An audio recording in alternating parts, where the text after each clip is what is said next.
Salmo de número 51. Quem abriu, diga graças a Deus. Versículo 10 diz assim: cria em mim, ó Deus, um coração puro e renova em mim um espírito reto. Você pode recitar comigo? Cria em mim, ó Deus, um coração puro e renova em mim um espírito reto. Você pode sentar por um minuto, por favor? Diga para a pessoa que está do teu lado: só é permitido glorificar o Senhor. Louvado seja o Senhor. Amém, amados? A gente está aqui nesse 4º aniversário dessa igreja. Nós louvamos a Deus pela vida do pastor Diniz, justamente com a sua esposa Jaqueline, missionária, essa serva que estava administrando esse culto aqui para a glória de Deus. Poucas são as pessoas que eu não conheço aqui, aleluia. A gente não mora, aleluia, tão distante daqui, então a gente se esbarra em uma reunião e outra. E hoje é um dia de festejo, hoje é um dia de celebração.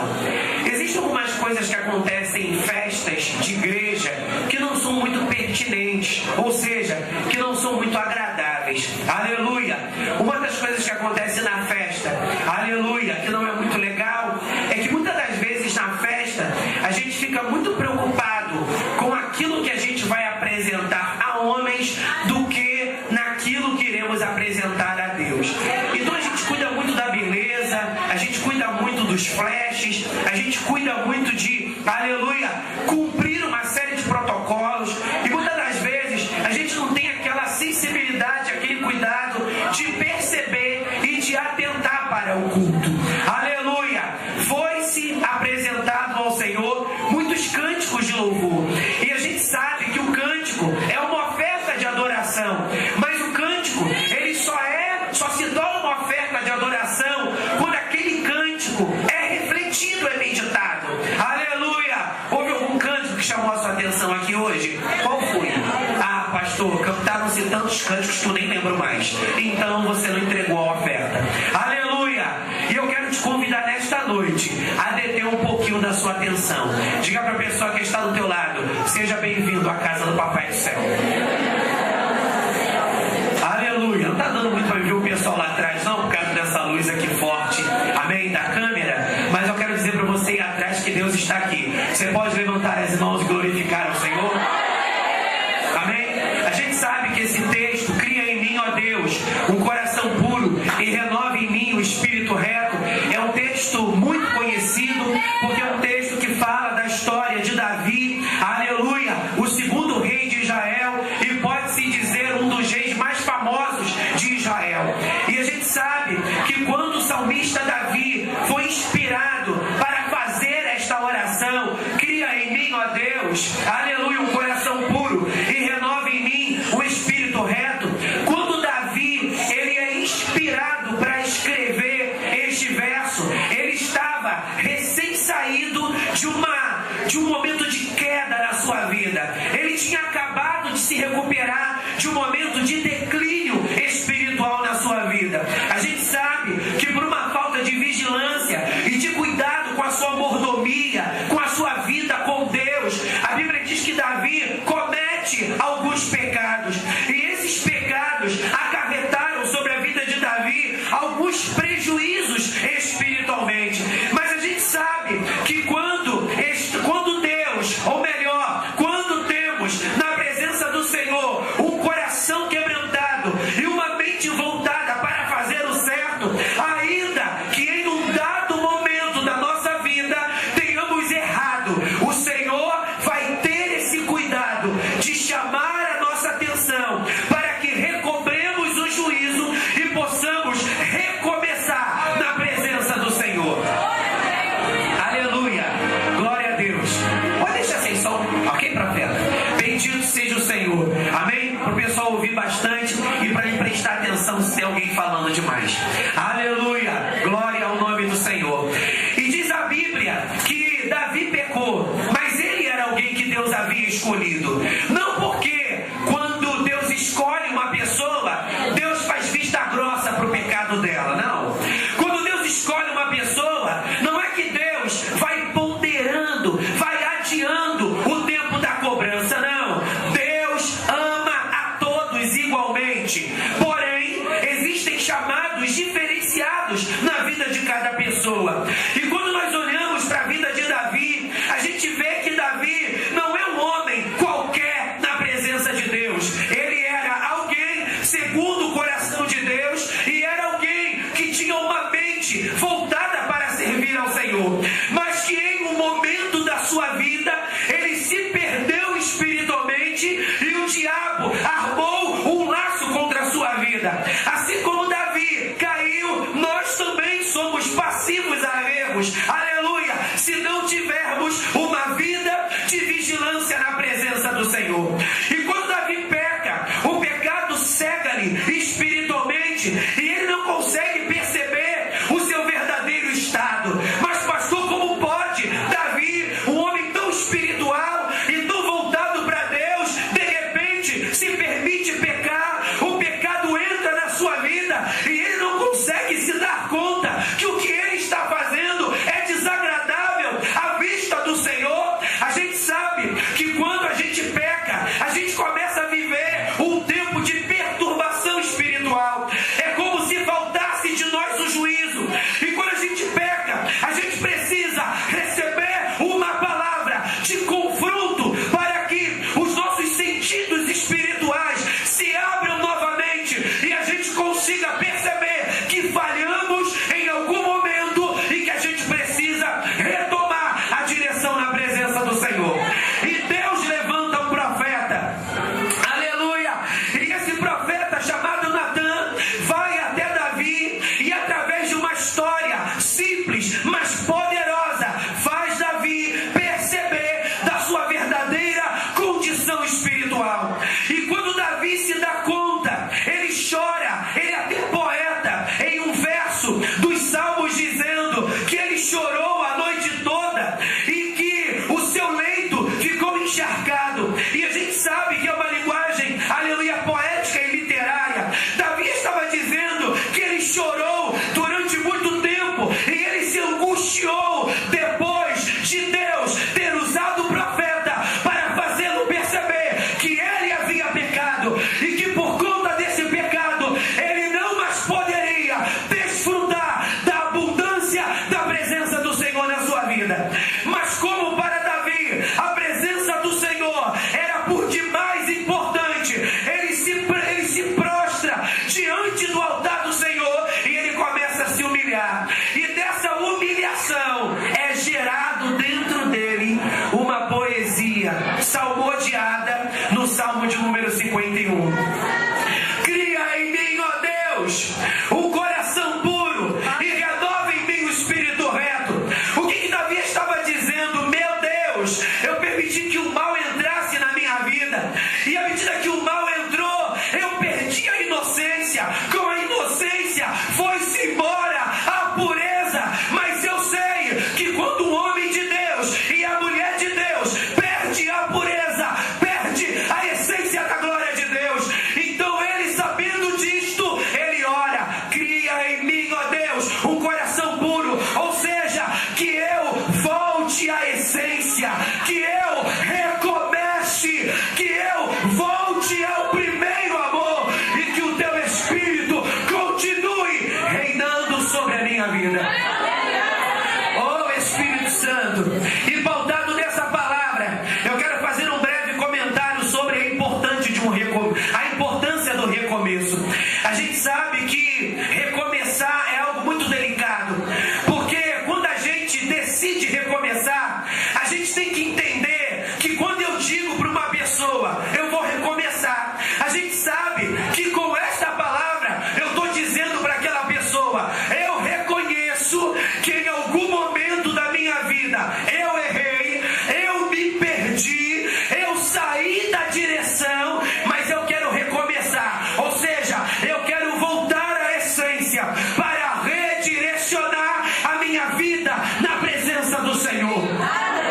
Eu estava ouvindo uma palavra de um profeta lá da Bahia que ministrou lá na igreja um tempo desses aí num seminário, ali numa aliança de pastores, e ele estava fazendo uma analogia, uma reflexão sobre como o arqueiro lança a lança. Bendito seja Deus.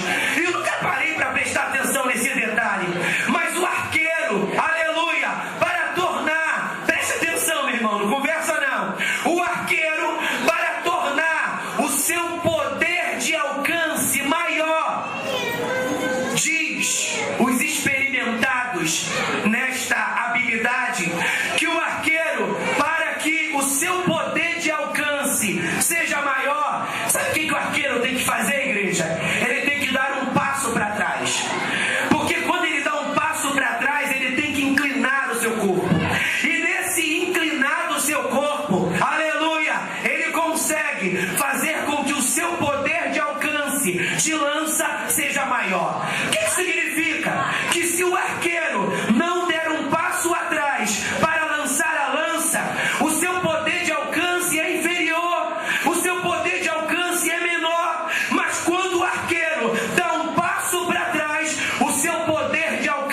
ele, ao lançar a lança, se torna maior. E levando para essa mensagem sobre a importância do recomeço, a gente entende que se eu quero aumentar o meu poder de alcance, se eu quero ver mais abundante a glória de Deus sobre a minha vida, eu preciso dar um passo atrás.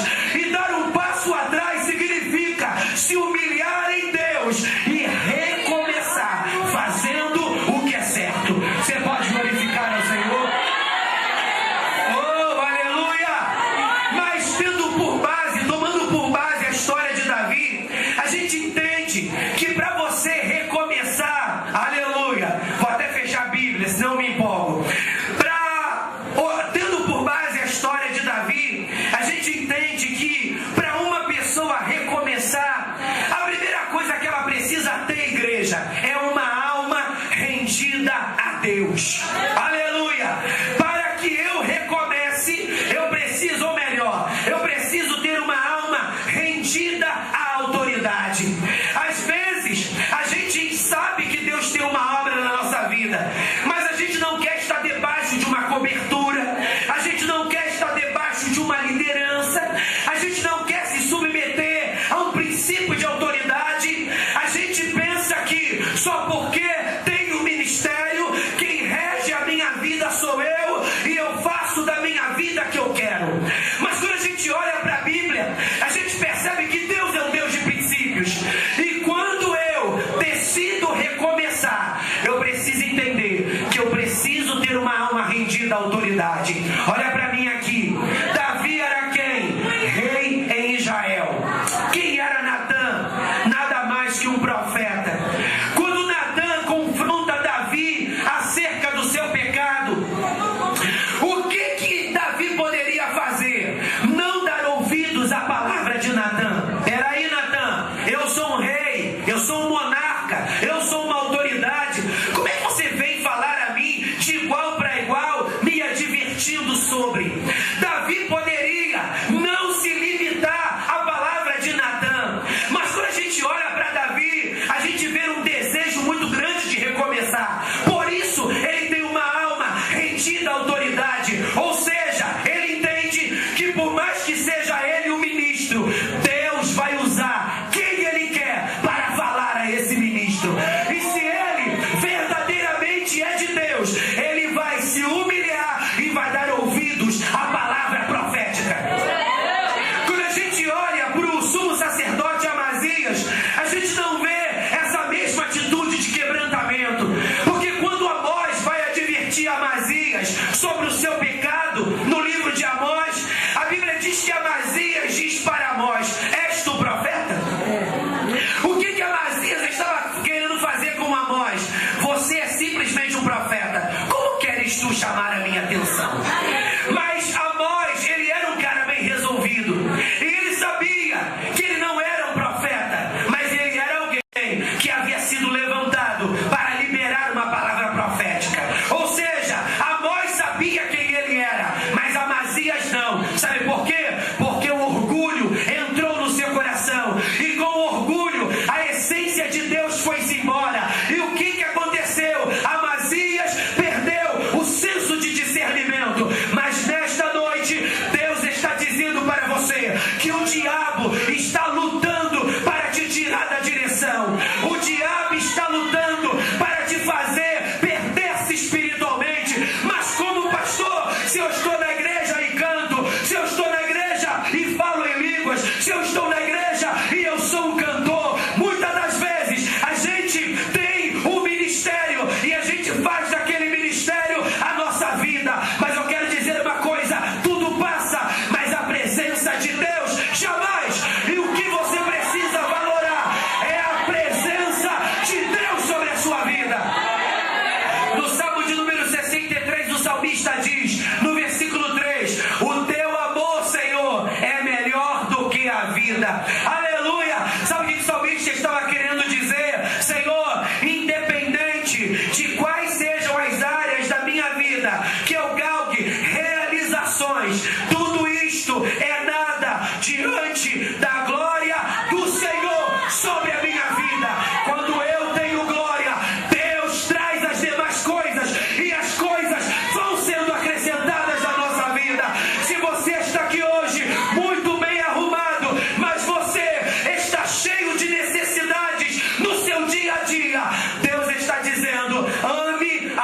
Senhor, e as demais coisas serão acrescentadas. Você pode glorificar o Senhor, meu irmão? Oh, aleluia! Tenha uma alma rendida a Deus.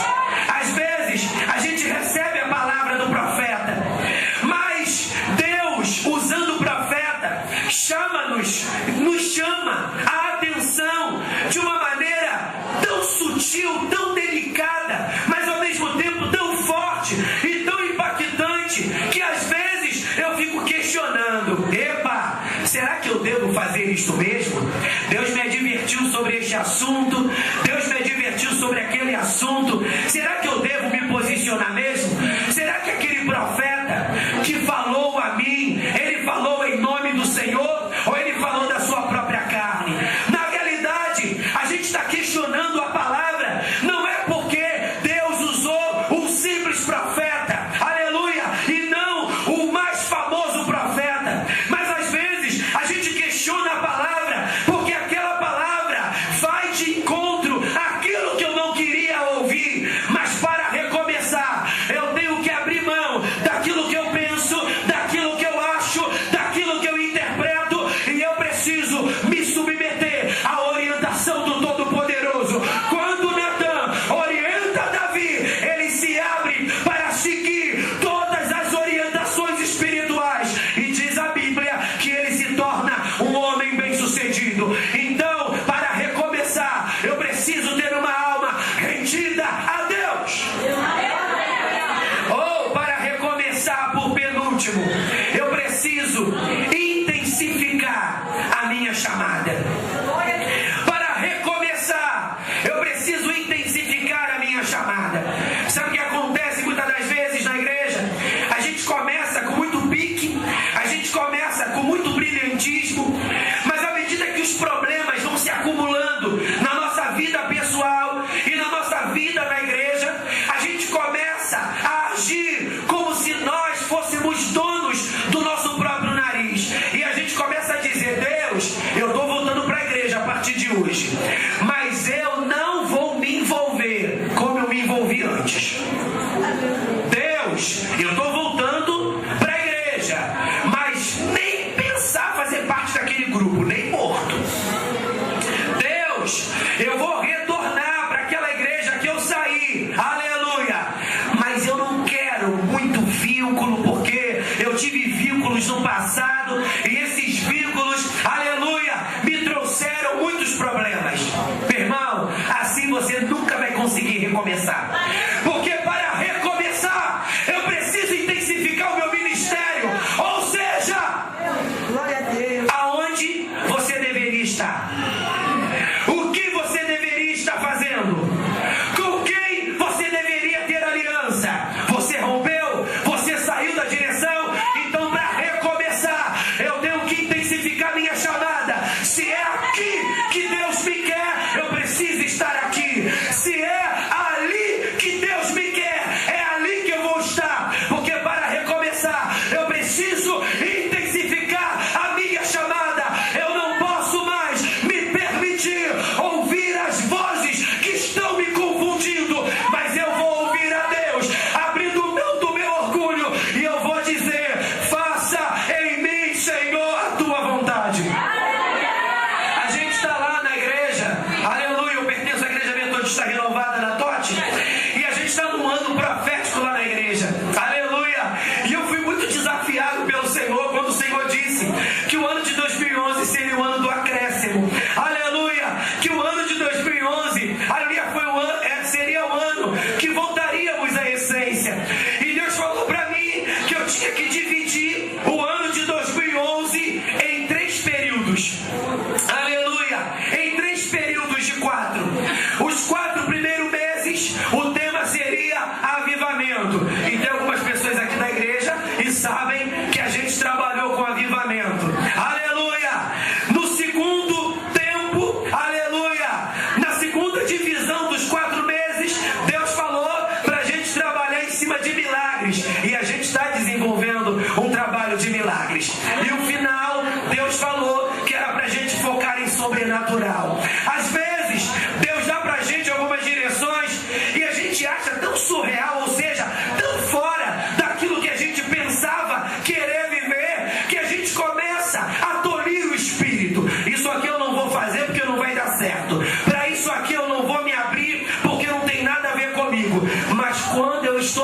chamado para recomeçar, eu abro mão da minha vontade e eu decido ouvir a voz de Deus. E quando eu ouço a voz de Deus, eu me rendo à autoridade. Quando eu ouço a voz de Deus, eu me rendo a Deus. E quando eu ouço a voz de Deus, eu percebo a importância de intensificar no meu chamado. Eu não posso ficar parado. Eu preciso fazer a vontade do Senhor. E por último, eu quero dizer para você que para você recomeçar, você não pode permitir que o diabo aprisione a sua alma. Oh, Espírito Santo. Às vezes, aleluia, a gente quer recomeçar, mas o diabo nos aprisiona. A gente está acorrentado espiritualmente. Mas, pastor, quais são os aprisionamentos espirituais? O diabo começa a dizer, aleluia, pra gente: olha, se você se abrir para recomeçar, você está dizendo que você errou em alguma área. E se você admite que errou em alguma área, como é que vão ver você a partir de agora? Se você se abre para recomeçar, você vai ter que refazer algumas alianças que você perdeu. Se você se abre para recomeçar, você vai ter que se humilhar em algumas situações. E daí? Aí o diabo começa a falar para você que não vale a pena. Aí o diabo começa a falar para você que aquela líder não merece que você volte a ajudar a ela. O diabo começa a fazer você entender que aquele pastor não merece que você honre uma aliança com ele. Mas eu quero dizer uma coisa, meu irmão. Existe uma diferença muito grande de quem desfruta da misericórdia de Deus e daquele que vive a honra na presença do Senhor. E quando eu me abro para recomeçar, Deus está querendo estabelecer um diferencial na minha vida. A chuva cai sobre os justos e cai sobre os injustos. Mas quando eu me abro para a fidelidade, Deus decide me honrar. E quando Deus decide honrar o homem, quando Deus decide honrar uma mulher, Deus faz com que ele receba a honra e ocupe uma posição privilegiada. Você pode levantar as mãos e glorificar ao Senhor? Ou não deixe que o diabo aprisione a sua alma, atrapalhando o seu desempenho e o seu progresso espiritual. Se for necessário, recomece quantas vezes forem necessárias. Naamã, aleluia, ele foi instrumento de livramento na vida do rei Assuero. E eu quero fechar com isso. Naamã, ele foi instrumento de livramento na vida do rei Assuero. Tentaram conspirar contra a vida do rei Assuero em um tempo. E Naamã percebeu aquela conspiração. E como ele era um súdito leal, ele procura, aleluia, as autoridades. E ele se abre dizendo que ele estava sabendo. Ele ouviu alguns jovens, alguns homens tramarem uma conspiração contra o rei. E os guardas do rei fizeram tudo o que deveria ser feito. E aquela trama contra o rei não prevaleceu, caiu por terra. E o que, aleluia, Mardoqueu fez? Aleluia, o que Mardoqueu fez para Assuero foi algo assim tão notável que foi sendo escrito no livro das crônicas como memorável. Aquela fidelidade, aquela lealdade de Mardoqueu, aleluia, para com o rei Assuero. Mas diz a Bíblia que essa atitude de Mardoqueu, de início, não lhe rendeu nenhuma honra. Às vezes, a gente faz algumas coisas esperando uma honra precoce. Mas eu quero dizer uma coisa: no mundo dos homens, a nossa memória, ela é falha. Às vezes alguém faz alguma coisa a nós fazemos alguma coisa às pessoas e às vezes caem no esquecido. Aleluia! Mas no mundo espiritual existe memória e nada cai no esquecimento. Sabe o que significa?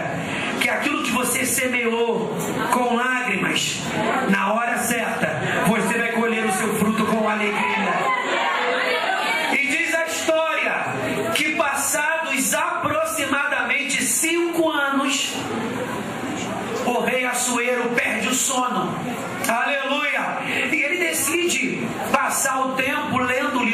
Crônicas.